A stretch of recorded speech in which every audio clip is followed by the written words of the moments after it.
कहानी लंदन से शुरू होती है, जहां भूमिगत रेलवे पटरियां बिछाने का काम चल रहा है। खुदाई के दौरान यहां एक क्रूसेडर नाइट का मकबरा मिलता है। मकबरा मिलने के बाद डॉ हेनरी आते हैं, जो दीवार पर कुछ तस्वीरें देखते हैं। तस्वीरें देखकर वे कहते हैं कि ये मकबरा प्राचीन काल का सबसे बड़ा राज खोलता है, जिसे इतिहास की किताबों से मिटा दिया गया था। फिर कहानी अतीत में चली जाती है, यानी 1127 ईस्वी में, जहाँ प्रिंसेस अहमनेट दिखाई जाती है, जो खूबसूरत, चालाक और बहुत निर्दयी है। वह मिस्र के सिंहासन का सबसे बड़ा वारिस है, क्योंकि राजा के उसके अलावा कोई बच्चा नहीं है। लेकिन जल्द ही मिस्र के राजा यानी अहमानेट के पिता दूसरी बार शादी कर लेते हैं और उनका एक बेटा होता है। अब वही मिस्र के सिंहासन का सबसे बड़ा दावेदार बन जाता है। ये बात अहमानेट को बिल्कुल बर्दाश्त नहीं हुई, क्योंकि वह मिस्र की ताकत अपने हाथ में लेना चाहती थी। इसलिए वह बुराई का रास्ता चुनती है और बुरे भगवान सेठ को बुलाती है। सेठ उसके सामने आता है, उसे एक खंजर देता है और जैसे ही वह खंजर उसके हाथ में आता है, उसका पूरा शरीर बदल जाता है। ये अहमनेट की दूसरी जन्नत है। वो इस खंजर से अपने पिता और भाई को मार देती है, लेकिन वो सेठ को इंसानी दुनिया में लाना चाहती है, जिसके लिए उसे सेठ को इंसानी शरीर देना पड़ेगा। इसके लिए वो एक इंसान चुनती है, लेकिन उससे पहले वो उस इंसान को उस खंजर से मार देती है जो सेठ ने उसे दिया था। तभी राजा के सैनिक आ जाते हैं और अहमनेट को पकड़ लेते हैं। उसे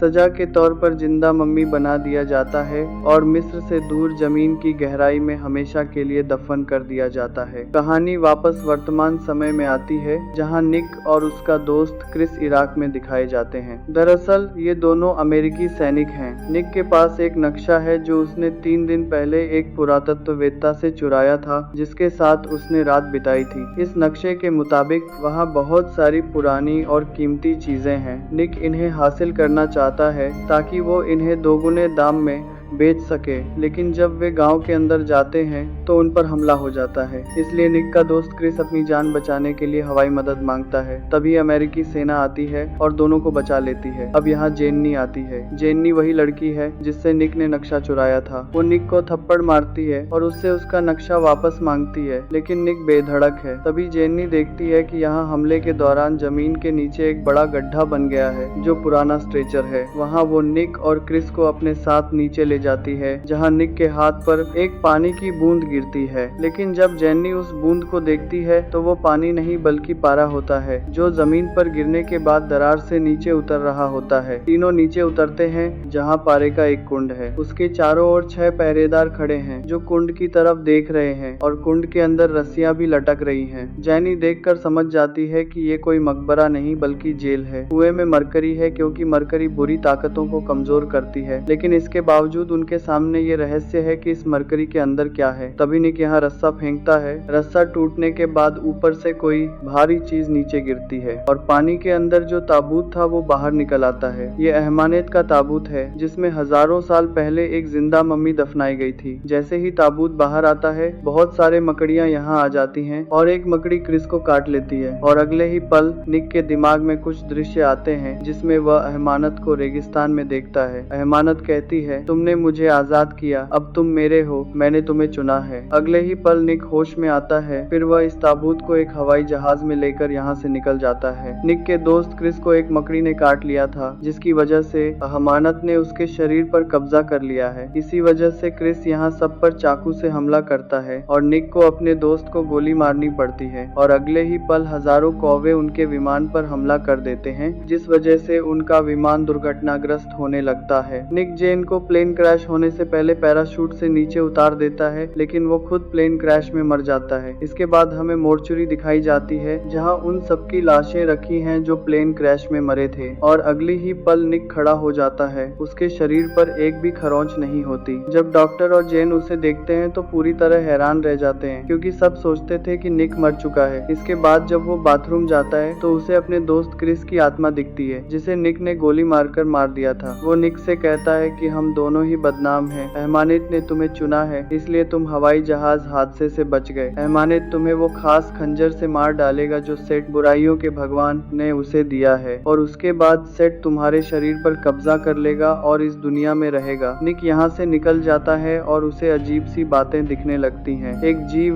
उसके पीछे भाग रहा होता है। चूहे उस पर हमला करते हैं और जेनी उसे बचाती है जब वो सड़क पर कार के नीचे आने वाली होती है। निक सब कुछ जेनी को समझाने की कोशिश करता करता है, लेकिन वह उस पर विश्वास नहीं करती। निक कहता है, मैं उस जगह जाना चाहता हूँ जहाँ प्लेन क्रैश हुआ था, जहाँ अहमानेत का ताबूत है। दोनों वहीं की तरफ जाते हैं। दूसरी तरफ दिखाया जाता है कि अहमानेत अब ताबूत से बाहर आ चुकी है और यहाँ लोगों को मारकर अपना इंसानी शरीर वापस पा रही है। अब निक और जेनी उस जगह पहुँचते हैं और चलते हुए एक छाया अचानक निक को लेकर गायब हो जाती है। कुछ ज़ॉम्बी निक को पकड़ लेते हैं। ये वही ज़ॉम्बी है जिसके खून पीने के बाद अहमानेत ने अपना इंसानी शरीर वापस पाया था। अब अहमानेत भी यहाँ आती है और उसके हाथ में वही खंजर होता है जो उसे हजारों साल पहले दुष्ट देवता सेट ने दिया था। वह निक को उस छुरे से मारने ही वाली थी कि उसे छुरे पर एक रत्न दिखा। अब वो रत्न वहाँ नहीं है और अगर वह बिना रत्न के निक को मारती है तो सेट कभी भी निक के शरीर पर कब्जा नहीं कर पाएगा। तभी जेनी वहाँ आती है,